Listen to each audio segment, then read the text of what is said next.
Welcome back and thank you for staying with us. We are having a conversation with Laban Okusi and we are just looking at purpose-driven leadership. He is the founder and director of Broken Man Movement. Before we went for the break, we had just gotten into the Broken Man Movement. You had mentioned to us what inspired you to get into it, and we're just looking at some of the ways that society has conditioned the man to be, and which sometimes we don't agree with how the man is supposed to be as specifically when it comes to showing their emotions and just allowing themselves to be human beings as well, because at the end of the day, whether man or woman, we are all human beings. Maybe as you were going on with your works at the movement, that is the Broken Man Movement, could you be able to share with us some of the maybe transformation that you have been able to undertake or get to witness, with the movement? Thank you so much. There are a lot of things I've done, especially, I always say that start in the space that God has given you. God has given me the space whereby the chairman, Parents Association to a particular boys' school, and I work with several boys. Right now, about 500 boys are in my program of mentorship. We normally do say that we are going to motivate boys and all those. Me, I don't motivate, I mentor. Motivation can only be able to last maybe only for a week. What's the difference? Motivation is just creating hype. Somebody, I started my business with with an egg, with feathers and all those things, and I'm having a whole entire chicken farm. It will only last for 1 week.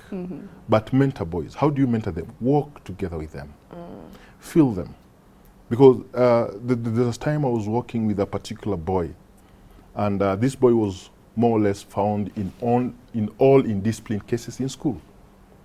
And I asked him, his name is Brandon, what is the problem? Why is it that every now and then you're being called out because of indiscipline issues in school? And he told me, Dad, I'm only looking for a friend. Then it hit. Oh, wow. So if he does anything negative, his name is going to be called out. And he gets, wow, at least somebody has called my name. At least someone's paying attention. They're paying attention, isn't it? Yeah? Yeah. Work with them. It is that attention they are looking for. I always say that I salute all the single mothers doubling up as fathers and mothers. They're doing a superb job. And I really pray for them as well. But in order to raise this boy to become a man, there must be an aspect of a man. Masculinity is key. And there are so many men who can be able to mentor those boys, even if you're a single mother somewhere. We have priests, we have pastors, we have grandfathers, we have uncles, we have coaches, we have teachers. All those things can be able to bring the masculinity aspect in this boy to be able to transform him to a man. If you do not do that in today's society, we are losing a whole generation. So we have a responsibility as men. Wherever we are sitting down, how many boys are we ready to mentor? How many boys are we ready to be able to walk together with them? They go through issues. This boy will come and tell you maybe he's experiencing changes in his life. This is something that a boy will never go and tell the mother. It is one scenario whereby I was seeing boys being transitioned from primary school into high school. All his life in primary school, kindergarten, there was teacher Josephine at kindergarten level, then came teacher Mary in the lower primary, then teacher Susan in the upper primary and all those things. At home, the boy is with Auntie Jerry, with the grandma and all those things. Feminine aspects around this boy. When will this boy be able to experience masculinity in him? This boy, you bring him in a gathering and you tell this boy, sit down. Maybe when they're standing. This boy does this when he sits down. What does he tell you? The society, the upbringing. There's so much feminine aspect being that is in this boy. Yeah. So we need men. And that's what my movement is telling us as a society. It's not that we're trying to bash women or anything of that sort, but we need to accommodate them, because even in my movement, we have women, single mothers, who we come and talk about issues. They'll come and tell us, I'm having this problem with my son. Amongst us as a movement, because we have so many volunteers, they'll come in, they'll start working with that particular boy. And then after a particular period of time, 6 months, 1 year, the mother can be able to attest that they've seen a lot of changes, a lot of changes in the development of their sons. Yeah. By the way, why the name Broken Man Movement? Broken Man Movement. We are all broken as we start with. And that's why I'm a broken man in the making. I'm not there. I'm still being molded. And that's the same way we need to be able to mold these boys. They are broken. Maybe when they're young at that particular moment, the clay is not dry. When they pursue a tender, you start making it again. In the long run, you put it in the furnace, it gets the heat, it becomes mature. Yeah. Yeah. And speaking about that, you know, how are we able to ensure that young men and boys in general are able to face their brokenness? Because as you say, we're all broken, or at some point in life we'll go through really tough times. It's kind of inevitable for all of us. So how would you encourage the boy child to be able to work through their brokenness and not allow it to break them? It comes back to our society. We need to develop also mentors. A lot of mentors who think that they can be able to mentor those broken boys, they are equally broken. So that they'll not be able to add value to those boys. And that's why I've specifically mentioned an aspect of, we have pastors, we have priests, we have uncles. As maybe, like for me, I'm mentoring the son to my sister. Yeah. Anytime the boy has an issue, I'm proud enough that the boy will be able to call me. I always say as a father to many, I always say that I call myself Father Abraham. I'm a father to so many boys, yeah? When my son messes up, he'll not run away from home. He'll have that confidence whereby he'll pick his phone and call, Dad, I've messed up. And I'll be there to embrace him like the prodigal son. It is okay. It is well. You are still my son. Other than my son messes up in the society and says that I cannot go back home. Home is the only place that the son will be able to get refuge. Where's that refuge?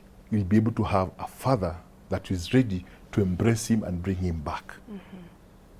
And if there's that aspect, we play that role as fathers to our sons, we are going to mend the brokenness in them.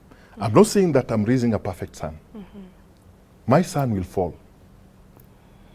But when he falls down, he'll have the courage that he can be able to stand, and his father is going to give him a hand. I've seen it in my son. With all the knowledge I have, with all the experience I have, it reached even a moment I was not able to speak to my son. It really hurts a father when your son comes and tells you, Dad, I think I'm fed up with life. It pierces hard. Very tough words. Then you ask yourself, what have I not done? Do I always provide for you? Yes. Do you always have talks? Yes, we do. But there's something I missed out. And as your son tells you, I'm fed up with life. What does he tell you? Suicidal thoughts. And that's the reason I say, I'm not yet there. Yeah. It is a journey. I always take each day at a time. And each day I always learn something new. Through my son, and also through the other sons that I'm mentoring. Now that you've brought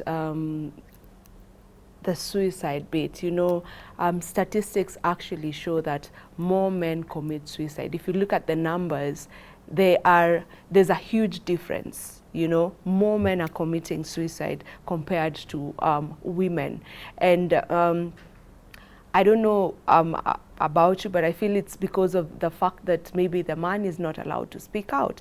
And that's the reason why it gets to a point where you have no one to speak to, or you don't see the need to speak to anyone. You might have someone to speak to, but you don't see the need to speak to them because probably you may be termed as a weak man, you know. And maybe this is why we are getting to that point. And I would love for you to speak to the young man who may be watching us right now, or even just a man, not a young man, the young man who's watching, and just, I don't know if the proper word to use is this, but I will say this, drill it into their minds that it is okay to not be okay, and it does not deem you weak. Yeah. June was Men's Mental Awareness Month. Yeah. And I've never seen in the 12 months whereby we have women's mental awareness. I think you guys, how you've been built, you're strong. And as much as men, we are deemed to be strong, we are very weak. We are very fragile to some extent. I lost a friend through suicide the month of June. Sorry about that. And it's not that the friend was jobless. He had a good job. This person with bigger than life attitude. Whenever you have an issue, you'll run to him. And he'll always come and tell you, Tizo, usijipatie stress, utakufa. Let me take you somewhere, you have a drink, do this and that, or anything that. So he'll encourage you. He was an encourager to many men and women. But he took his life. How do we hide our pain as men? We hide our pain as men through other comforting zones. As men will sit down, let us talk about Man U and Arsenal. It is a vibe for me. We'll talk about it, we'll laugh about it, but I'll go back to my stressful moment once that occasion ends. We tend to become lifeist. We talk about, but we're suffering inside because as a man, I'll never want to show my pain. He'll judge me. He's going to depict me as a weak person or anything of that sort. But I'll be able to present the good life that I'm living. That is where we go wrong. This friend of mine ended his life out of a small thing. And I think that thing ate him for so many years. He hid it by giving counsel to other men. I might be sitting here as Laban Okosi, but I'm going through so much. How do I remove it? By talking to people, isn't it? By addressing it. But in the long run, I'm trying, it is a healing therapy for me. Because I've told you from the beginning, I'm still a broken man in making. It's not that I'm perfect. I'm also going through issues. But I've learned as a man, let me talk about it. Let me express it. There's somebody somewhere watching me. Maybe he's going through a similar situation. But when you create a safe space, and that's the reason why we have Broken Men Movement, we are creating that space. And when you create that space, we are having a conversation. And when somebody hears my story, we'll be able to, hata yangu ni kidogo, yake ni kubwa. I am an encourager. Would you say we need more men who take up this as a task, or take up this task, you know, like yourself, you know? Because most times, even when you just get to scroll on social media and whatnot, sometimes you may bump into conversations where they're talking about, there are so many women empowerment movements.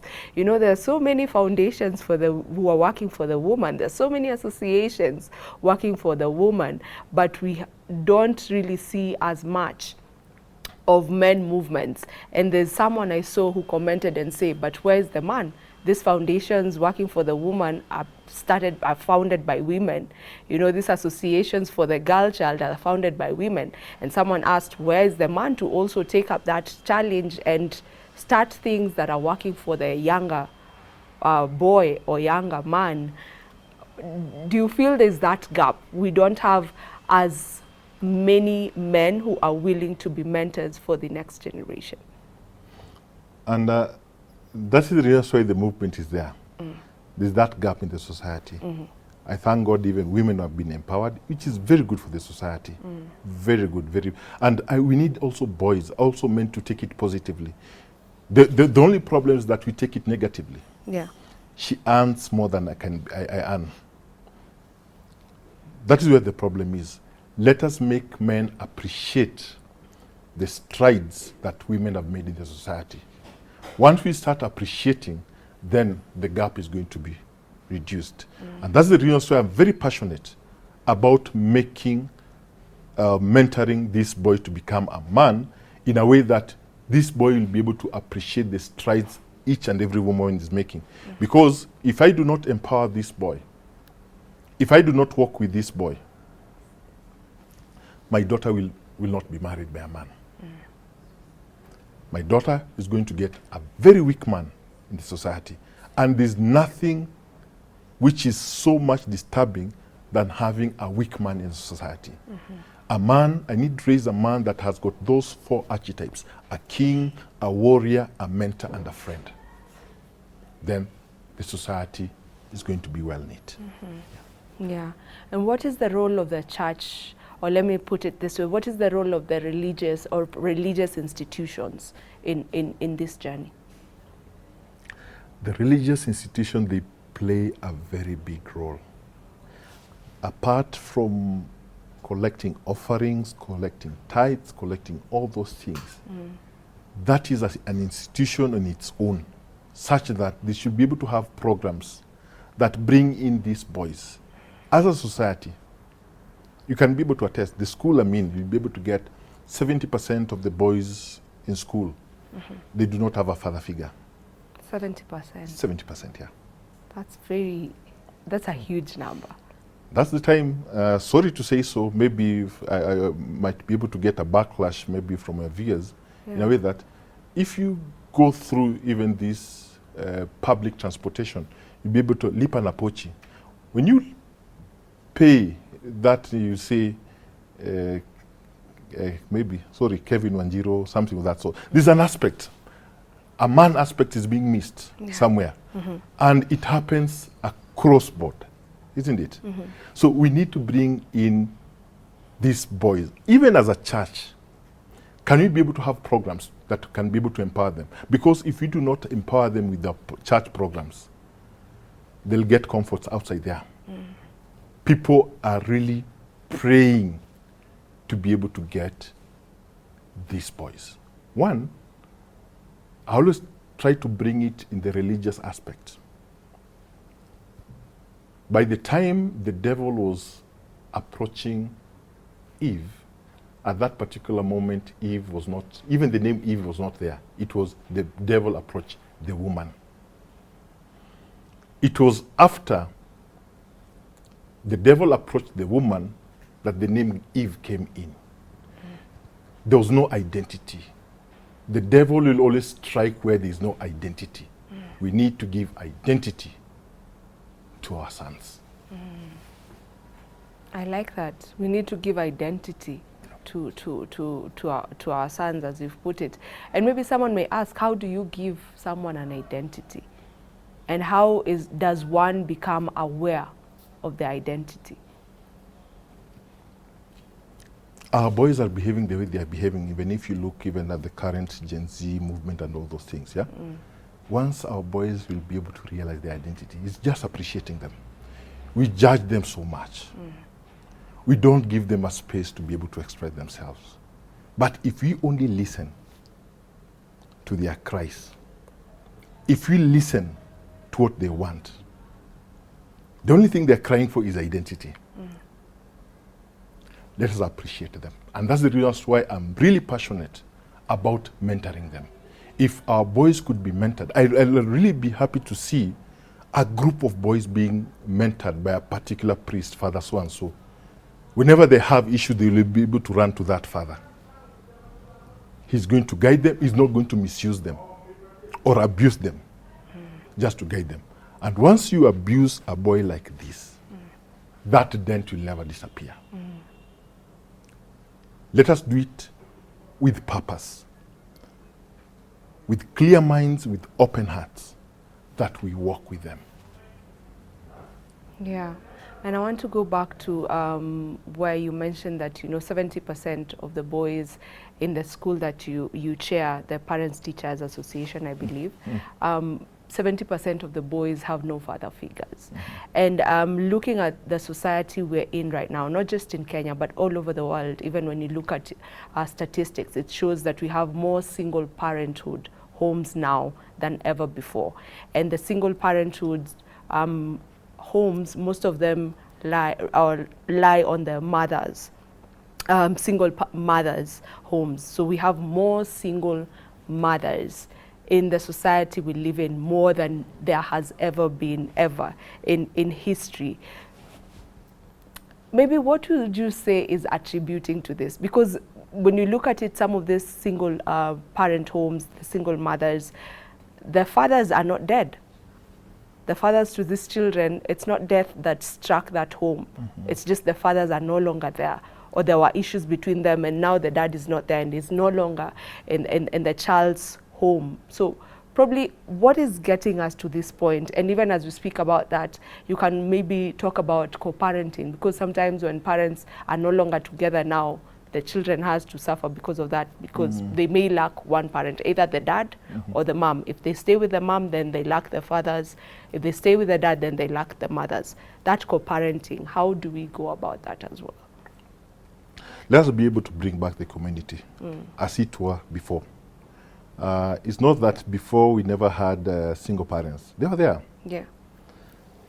But the community took responsible of the issue of that boy. Like where I come from in Western Kenya, Luya to be precise.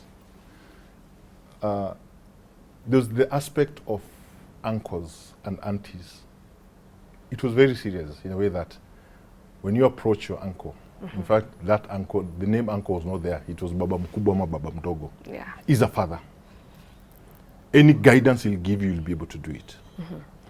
We can still go back there. I cannot be able to blame the single parents that we are having in the society. There's still something you can be able to do as a society.